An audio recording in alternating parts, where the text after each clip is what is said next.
So, napanunong na ninyo dyan po sa 20th All Cup International Booster Championship is 34 golds, 4 silvers, and 7 bronze medals.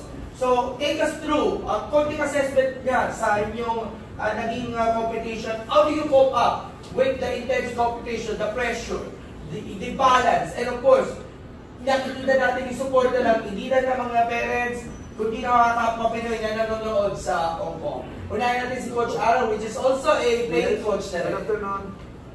Bale, as an athlete and coach na rin po.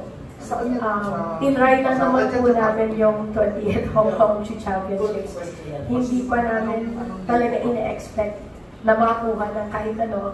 We went there for experience. Although I did wish na sana each of the athletes would take home a medal. So, nung nalaman ko, medyo marami kami nakuha, overwhelmed po ako, medyo nagulat po talaga po. Hindi po ganun yung ina-expect ko po. Okay, yun si Carla at si Chloe. Kasi medyo okay na po ako. Palikan kita mga Dapat po sa na-pressure ko kasi nalaban ng sa category ko po kaya sige mga. Medyo nabigla lang po talaga ako. Thank you po. I mean, I was nervous po, pero the mindset I had was just have fun. That's all.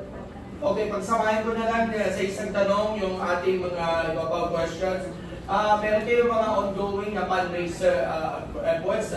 Pasalamatan nyo sila yung ating mga taga-suporta na rin. And of course, what are the next plans na rin para sa ating Wushu Arena Philippines? And are you grateful, of course, sa suporta na binigay sa inyo ng mga kapwa natin mga taga-suporta? Ayun po, very thankful po ako sa overwhelming support naman po ng athletes, family, and friends. And thank you na rin po sa different media na nag-cover po sa amin kasi each coverage and publicity po helps us din naman po to promote our classes and also our team. Because of that, the sponsors are mas encouraged to help us din po. Yan, so maraming po salamat, Taxled South. Ayun po. And then, shout out po sa mga parents. Ayan, marami pong salamat sa inyo at sa mga families pa. Our future endeavors would be the national competitions. Although nothing set on stone except for the Palarong Region. The rest, we're still applying na talaga. Alright, thank you so much. Last 3 questions for Sir Paolo. Meron tayong Women in Sports Awards this coming Saturday sa Century Park Hotel. Meron kayong 3 members na base sa napag-usapan natin na